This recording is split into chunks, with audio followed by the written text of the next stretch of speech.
Welcome everyone. In today's tutorial, we'll be solving fundamental problem number 7 of chapter 2, force and vector.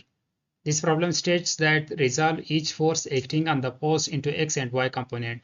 Here we have this post, three forces acting outward from this post, F1, F2 and F3.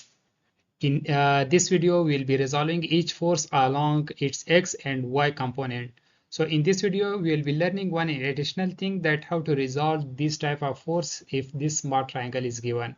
Since we already know about the from basic geometry that if angle is given, then by applying the cos theta or sin theta, we can get the value of the its rectangular component. So this will be a little bit new for you guys. So we'll be learning this in this video lecture. So without further delay, let's get started. So I will be starting from the force F1. So means for F1 force, the value is 300 Newton. I will be finding its x component and y component. So before moving to the component, first I will introduce the sign convention. So means for the forces acting along the x-axis, means if forces are acting along the x-axis, this is the origin. If all the forces are acting along the x-axis on the right, so I will be taking those forces as a positive. And those forces that is acting on the x-axis, but it is moving or the direction is on the left from the origin, so I will be taking it as negative. Similarly, for all the vertical forces which is direction is upward, so I will be taking it as positive, and all the forces which direction is downward, I will be taking it as negative. So now for F1, which is 300 Newton, so the x component will be F1x. So the value of x component for this force will be 0, because this force is along the y-axis. So there is no x component of this force. So this value will be equal to 0, means the x component for the F1 will be 0, and the F1y means the y component, which is directly along the y-axis. So it is directly equal to the F1, which is 300 Newton. Now the sign will be positive or negative. Here I said that all the forces acting along the vertical axis, if it is direction along the y-axis upward, so I will be taking it as positive. So this will be plus 300 Newton. Now I resolve this force into x and y component, means I resolve the F1 force along y and x component. Now I will be resolving this F2 force along x-axis and along y-axis, means its rectangular component. So for this, for F2, we know the resultant value, which is 450 Newton. So I will be first determining the F2x, means the x component. It is like I will be resolving this along the y-axis and the x-axis. So this will be the x component F2x. This will be the F2y.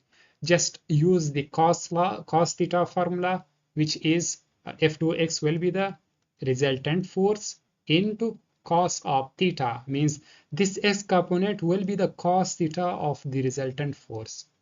Remember this.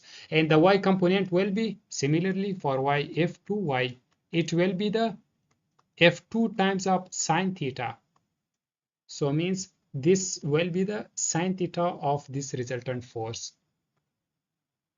Now for F2x, F2x will be F2 value is 450, cos theta will be 45 degree, means this theta.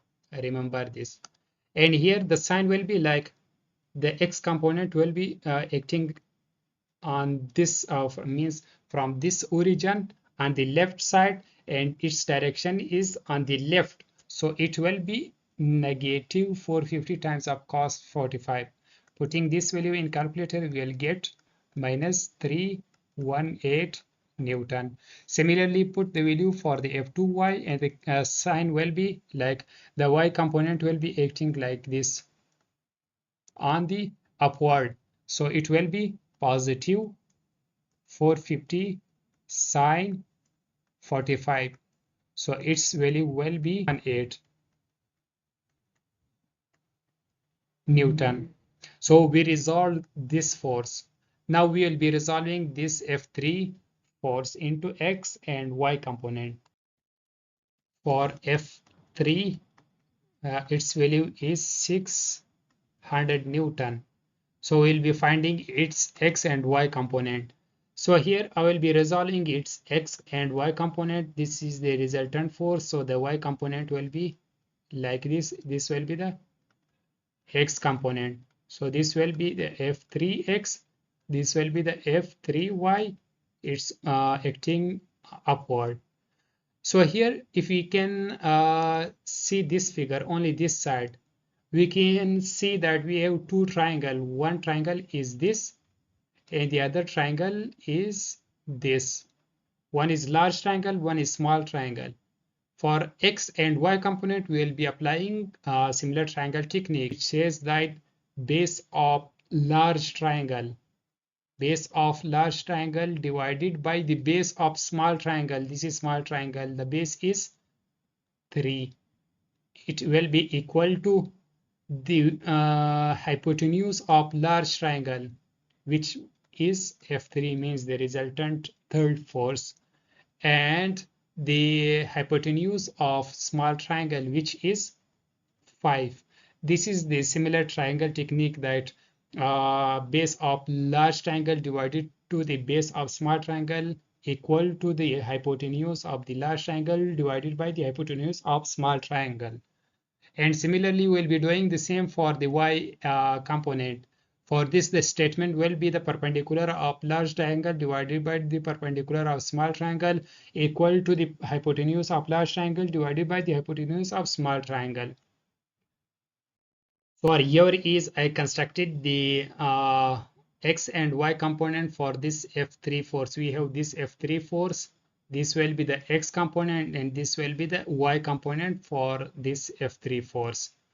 So here you can see that this will be the large triangle or big triangle. So in question, it is given that a small triangle. So this will be the hypotenuse, this will be the perpendicular, this will be the base. So as we know that this similar triangle technique says that the base of large triangle, which is this, divided by the base of small triangle, which is 3, equal to the hypotenuse of large triangle, which is F3, the resultant value, divided by the hypotenuse of small triangle, which is 5. So this is the statement of similar triangle technique. I will be resolving for F3x, putting the values. F3x will be equal to the F3 value here. It is 600 divided by 5. So shift this 3 to the other side, multiply by 3. So calculating these, putting all the values in calculator, we will get the value for the F3x, 360 Newton. What will be the sign, positive or negative? Here you can see that this axis is acting on the right of from the origin, so it will be positive 360. Now we will be finding the F3y. So for F3y, we will be using the same similar triangle technique, which says that the perpendicular of the large triangle divided by the perpendicular of small triangle, which is 4, it will be equal to the hypotenuse of large triangle divided by the hypotenuse of small triangle. Putting the value of the F3, which is 600 divided by 5 multiplied by 4. Putting all the values in calculator, we will get the value for the F3y, which will be 480 Newton. So what will be the sign? It is acting upward, so the sign will be positive 480 Newton. I hope that from this video you grab the basic concept of similar triangle technique to find the value of the X and Y component. So thanks to everyone.